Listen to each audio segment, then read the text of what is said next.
Hello વિદ્યાર્થી મિત્રો, તો શરૂ કરીએ. બરોબર, આ ટોપિકની વાત કરતા એના પહેલા થોડું રિવિઝન કરીએ. તો સૌથી પહેલા ગતિનો ખ્યાલ, બરોબર, એના પાછળનું કારણ શું છે કે ગતિ ભણ્યા પણ એના પાછળનું કારણ આ ચેપ્ટરમાં ભણીએ તો એરિસ્ટોટલે સૌથી પહેલા ખ્યાલ આપ્યો. એના સુધારો ગેલિલિયોએ કર્યો અને ગેલિલિયાના અભ્યાસ કરી, ગેલિલિયાનો જેટલો અભ્યાસ હતો એનો પણ અભ્યાસ કરીને ન્યૂટન એના 3 નિયમો આપ્યા. સરસ મજાના. તેમાંથી પહેલો નિયમ શું કહે છે કે જ્યાં સુધી પદાર્થ પર બાહ્ય બળ આપવામાં ન આવે ત્યાં સુધી પદાર્થ સ્થિર હોય તો સ્થિર હોય, અને ગતિમાન અવસ્થામાં હોય તો પદાર્થ પોતાની ગતિમાન અવસ્થા જાળવી રાખે છે. બરોબર, એ નિયમ પૂરો થાય એટલે આપણે વેગમાન નામની નવી એક રાશિ ભણ્યા કે P = mv. એટલે વેગમાન એટલે શું કે પદાર્થ જ્યારે ગતિ કરતો હોય ત્યારે દળ પર આધારિત હોય છે. દળ અને વેગને બંને રાશિને સાંકળતી રાશિ એટલે વેગમાન. એની પછી આપણે થોડુંક ભણ્યા ન્યૂટનનો ગતિનો બીજો નિયમ, વેગમાનનો ઉપયોગ કરી કે શું કીધું કે એને વેગમાનના ફેરફારનો સમય દર તેની ઉપર લાગતા બળના સમપ્રમાણમાં હોય છે. એટલે F = dp/dt, બરોબર, અથવા F = ma. એના ઉપરથી આપણે લઈએ. હવે એના પછી આપણે ભણ્યા બળનો આઘાત. તો બળના આઘાતમાં શું હતું કે વેગમાનના ફેરફાર એ બળના આઘાત બરાબર હોય, તો બળનો આઘાત બરાબર F × Δt. એવું પણ આપણે કંઈક ભણ્યા. બરોબર, હજી એક આગળ ચર્ચા આપણે કરી હતી ત્રીજો નિયમ. ત્રીજો નિયમ શું કહેવાય કે આઘાત અને પ્રત્યાઘાત સમાન મૂલ્યના અને પરસ્પર વિરુદ્ધ દિશામાં હોય છે. આપણે થર્ડ નિયમની ચર્ચા કરી હતી. અને લાગતા, બરોબર, આ ત્રણ નિયમ ભણ્યા પછી થોડાક એક્ઝામ્પલ ગણ્યા હતા. અને કણોનું સંતુલન, તો કણોનું સંતુલન થવા માટેના ઘણા બધા બળો ઉપર આધાર રાખે. ધારો કે તમે ઊભા છો અહીંયા, તમે કોઈ પણ જગ્યાએ ઊભા છો તો તમે ધારો કે તમારી પોતાની જાતને તમે એક કણ માની લો. તમે ઊભા રહો છો, તમે એક સંતુલિત અવસ્થામાં છો, તો ત્યારે કયા એવા બળો છે કે જે તમને સંતુલિત અવસ્થામાં રાખે છે? તો બધા બળોની પહેલા આપણે માહિતી મેળવશું. એ માહિતી તમને કયા બળો કામમાં આવે છે એ બધાની આપણે થોડી સમજૂતી અહીં આપેલી છે સરસ મજાની ટેક્સ્ટ બુકમાં, અને બીજી ઘણી રેફરન્સ બુકનો ઉપયોગ કરી અને જેટલા બળો આપણા ઉપયોગમાં થશે 11-12 માં બધા બળો આવી ગયા છે. બરોબર, અને અમુક બળો તો આગળ ચેપ્ટરમાં આપણે ભણવાના પણ આવશે. એ બધાની વ્યવસ્થિત ચર્ચા કરી અને ફ્રી બોડી ડાયાગ્રામ કે જે તમને પ્રોબ્લેમ સોલ્વ કરવામાં બહુ ઉપયોગી થશે એની પણ થોડીક ચર્ચા કરવાની છે. તો કણ સંતુલિતમાં રહે તો યંત્રશાસ્ત્રમાં સામાન્ય બળો, બરોબર, તો કણને સંતુલિત રાખવા માટે ઘણા બધા બળો ઉપયોગી હોય. તો ઈ બળો આપણે એક પછી એક ચર્ચા કરીએ કે યંત્રશાસ્ત્રમાં સામાન્ય બળ. તો આપણે સૌથી પહેલા લેક્ચરમાં ભણ્યા ક્ષેત્રીય બળો અને સ્પર્શીય બળો. તો ક્ષેત્રીય બળો શું છે? ગુરુત્વાકર્ષણ બળ, વિદ્યુત બળ અને ચુંબકીય બળ. આપણે આ 12માં આનો બહુ સરસ, આનો ચેપ્ટર 9 આપણું ગુરુત્વાકર્ષણ, અને આનો તમારે 11-12 માં વ્યવસ્થિત આખું પાર્ટ 1 ઇલેક્ટ્રોનિક્સ આની ઉપર આ બે બળ ઉપર છે આખું. એટલે એનો તમે વિસ્તૃત અભ્યાસ 12 માં કરશો. બરાબર, ગુરુત્વાકર્ષણ બળ એક ક્ષેત્રીય બળ છે. હવે સ્પર્શીય બળની અંદર શું છે? પહેલા સ્પર્શીય દ્વારા લાગતું બળ. સ્પર્શીય બળ એટલે શું? સ્પર્શ દ્વારા લાગતું બળ એટલે કોઈ પણ વસ્તુને ટચ કરી અને આપણે એને બળ લગાડીએ અને એ ખસે, બરાબર, એને લાગતું બળ. દરેક સ્પર્શીય બળને સમતોલતું કે વિરોધ કરતું સંતુલિત બળ હોય જ છે. બરાબર, દરેક સ્પર્શીય બળ હોય ને સમતોલતું કે વિરોધ કરતું એક બળ હોય જ છે. બરાબર, તો આપણા વાતમાં એક નવી જ આકૃતિ આવી. આમે આકૃતિ દોરેલું છે. તો અહીં નીચે બરાબર આ F છે, આ પણ બળ છે, આ પણ બળ છે. બરાબર, તો હવે એક ઉદાહરણ આપું કે કોઈ એક પથ્થર એક ચોસલું છે લાકડાનું, એ ટેબલ ઉપર મૂકેલું છે. આ રીતે ટેબલ ઉપર આ રીતે એક ટેબલ છે.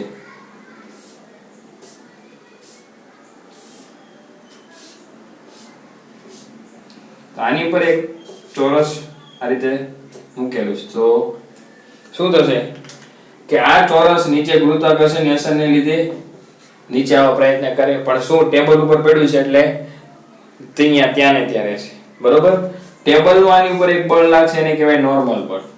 બરોબર, લંબ બળ. એને શું કહેવાય? લંબ બળ. એટલે શું તમે પૃથ્વી ઉપર ઉભા છો તો તમારું પૃથ્વી ઉપર બળ લાગે એને આપણે શું કહીએ mg. F બરાબર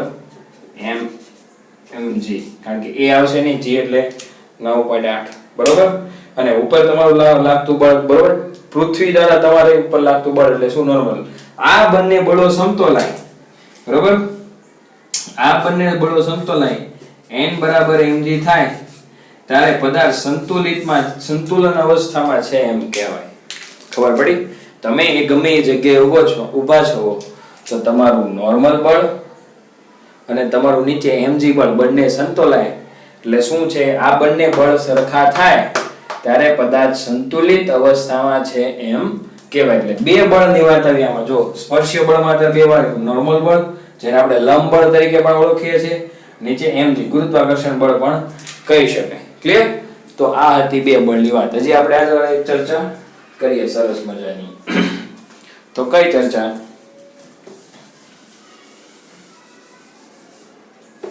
બરાબર, તો ફ્રી બોડી ડાયાગ્રામમાં બધા બળોનો ઉપયોગ થશે. આકૃતિમાં દર્શાવ્યા પ્રમાણે એક પદાર્થ પડેલો છે બરાબર. આ પદાર્થ સ્થિર હોય ત્યારે તેની પર લાગતું બળ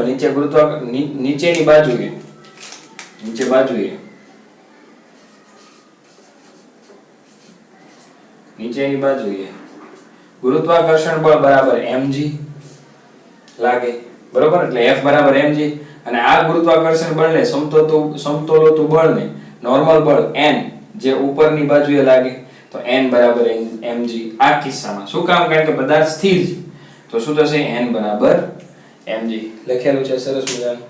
આ વાત થઈ. તો આ શું થયું કે ઉપર નોર્મલ બળ લાગે, નીચે mg બળ લાગે. ક્લિયર? તો આ વાત થઈ. તો આ તમારે વ્યવસ્થિત લખવાનું છે. આ બે બળની વાત થઈ કે પદાર્થ કોઈ પણ પદાર્થ આ સપાટી ઉપર પડ્યો હોય તો એને લાગતું બળ. હજી બીજા આ સપાટી પર સ્થિર થવા માટે હજી એક બળ પણ મહત્વનું છે બરોબર, એની વાત કરીએ બરોબર. તો આની પહેલા થોડુંક આ હું કાઢી નાખું છું એટલે તમને મારે લખવામાં થોડી સરળતા પડે.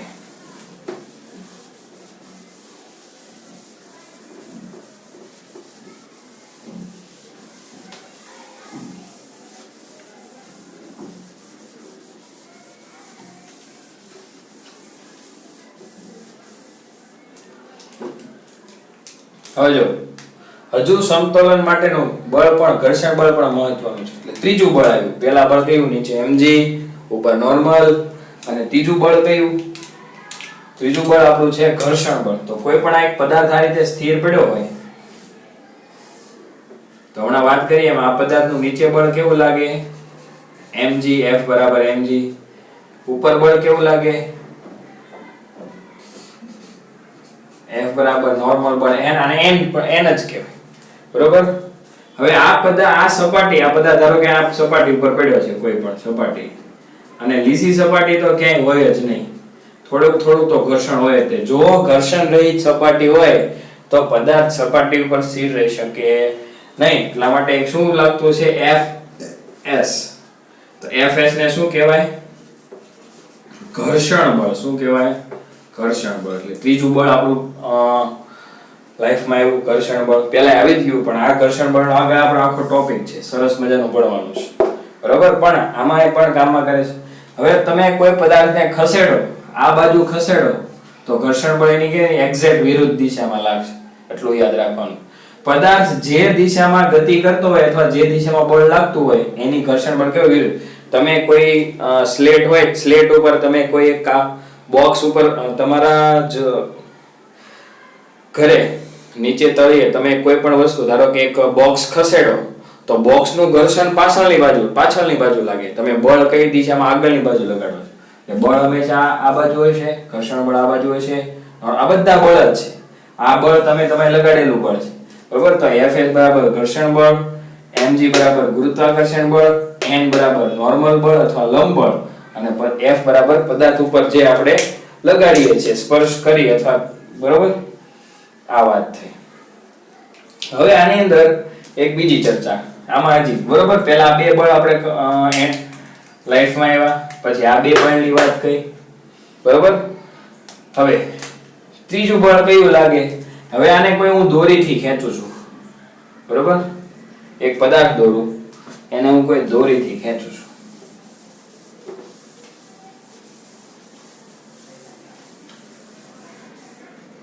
કોઈ એક પદાર્થ છે આ રીતે, એનો હું તણાવ વાળી દોરીથી આ દોરીથી ખેંચું છું, બરોબર? તો આ બળ નીચે આપણે વાત કરીએ, નીચેનું બળ કેવું mg, ઉપર ફોર્સ કેવું લંબ બળ n. જો આ બાજુ બળ આપણે ખેંચીએ છીએ, બરોબર, બળ આ બાજુ લગાડે છે, પણ સાથે સાથે દોરી છે એટલે શું લખશે, આ દોરીનું એક બળ હશે, એને કહેવાય તણાવ બળ. એને શું કહેવાય? T. શું કહેવાય? તણાવ બળ, બરોબર? એને શું તણાવ બળ એ પણ ગણવાનું થશે, બરોબર? દોરી દ્વારા ખેંચે છે એટલે દોરીનું આ બોક્સ સાથે તણાવ લાગે, તાણ આપણે દોરી તાણ કરીએ, તણાવ બળ લાગે. અને ઘર્ષણ તો આ બાજુ હશે, તે જે બાજુ પદાર્થ ગતિ કરે આ બાજુ ગતિ કરે છે, તો ઘર્ષણ બળ કયું હશે? Fs આ બાજુ હશે. ક્લિયર?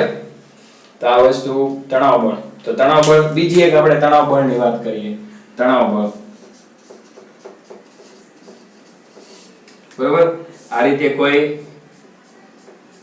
દ્રઢ આધાર છે, આ આધારની સાથે એક ગોળો લટકાડેલો છે, તો ગોળાનું નીચે લાગતું બળ તો હંમેશા શું હશે? mg તો હોય જ તે, અને ઉપર આ દોરી વડે આ દ્રઢ આધાર સાથે લાગતું બળ શું કહેવાય?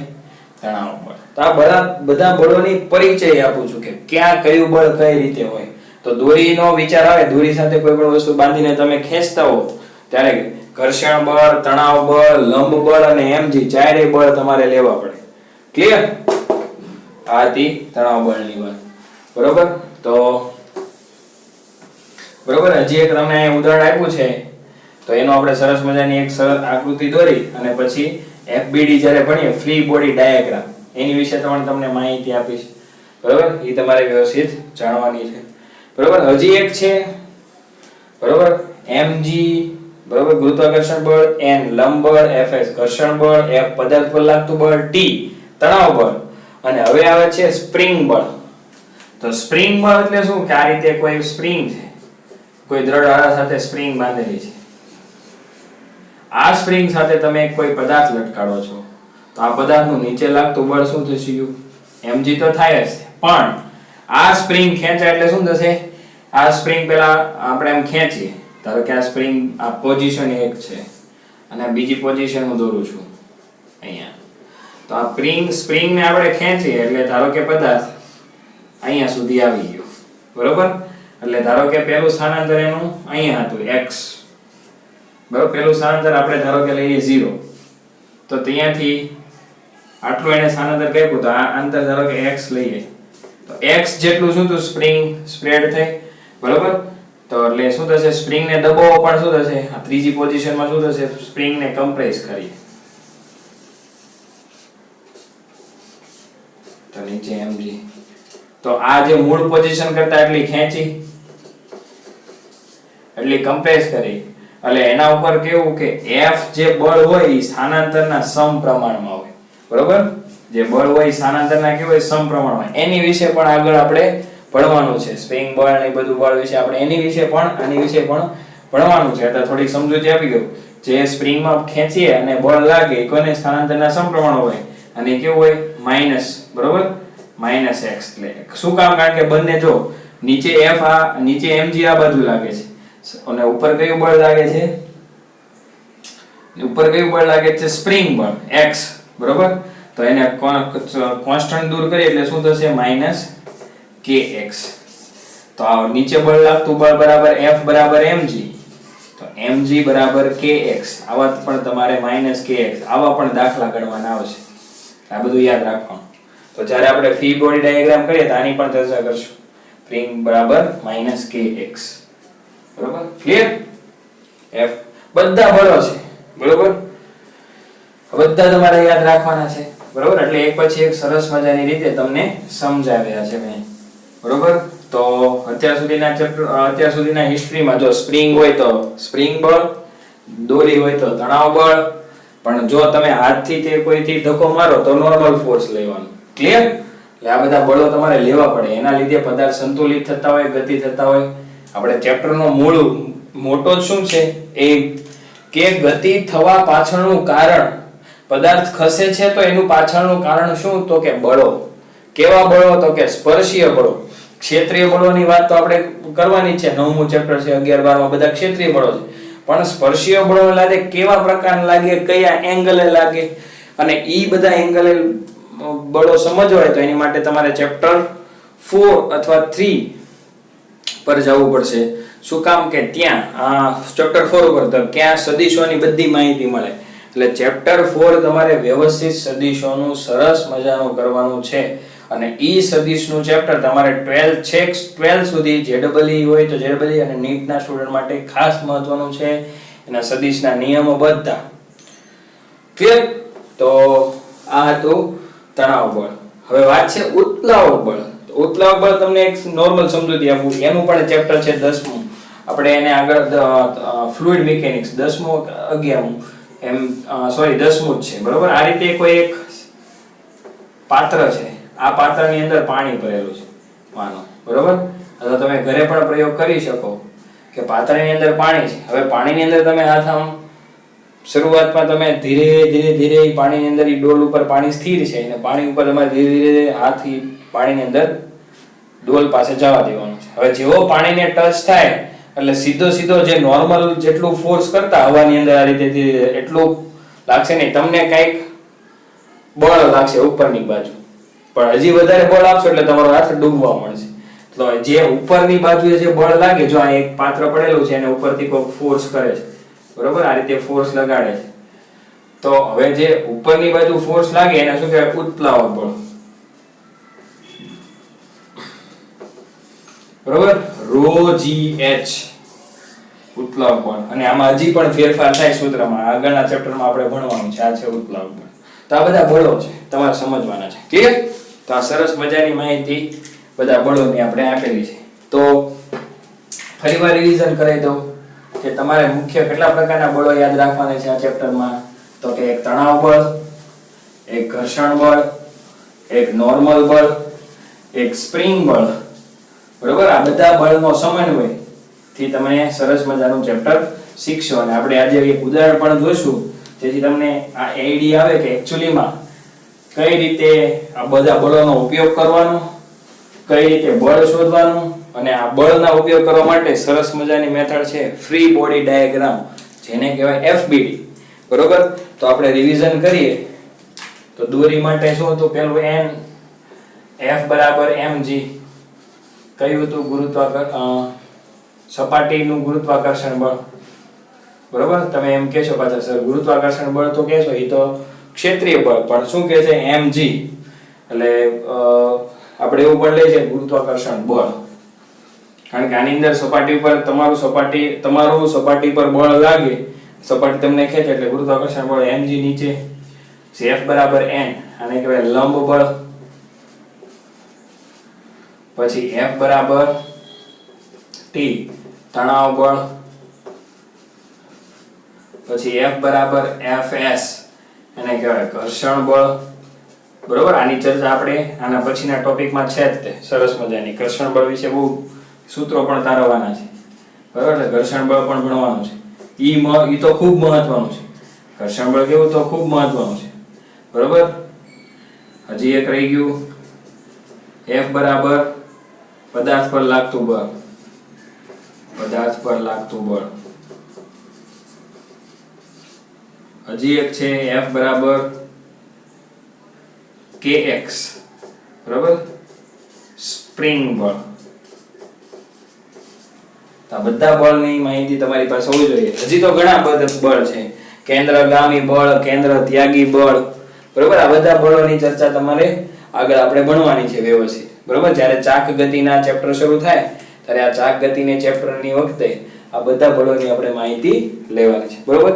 તો અહીંયા હતું આપણું બળનું જાણકારી કે કેવા કેવા પ્રકારના બળો લાગે. કોઈ પદાર્થ જમીન ઉપર પડ્યો છે, કોઈ પદાર્થ પાણી ઉપર પડ્યો છે, તો પદાર્થનું એકબીજા ઉપરનું બળ, મારી ઉપર પદાર્થ જમીન મારી ઉપર બળ લગાડે, હું જમીન ઉપર બળ લગાડું, તો બધા પ્રકારના બળ તમને એક પછી એક સમજાય સાવ દેશી ભાષા. હવે આની પછી આપણે થોડુંક FBD, ફ્રી બોડી ડાયાગ્રામ, બરોબર, કઈ રીતે બનાવવું એની વિશે થોડીક માહિતી લઈએ. ઓકે, ચાલો. તો હવે ફ્રી બોડી ડાયાગ્રામની માહિતી લઈએ.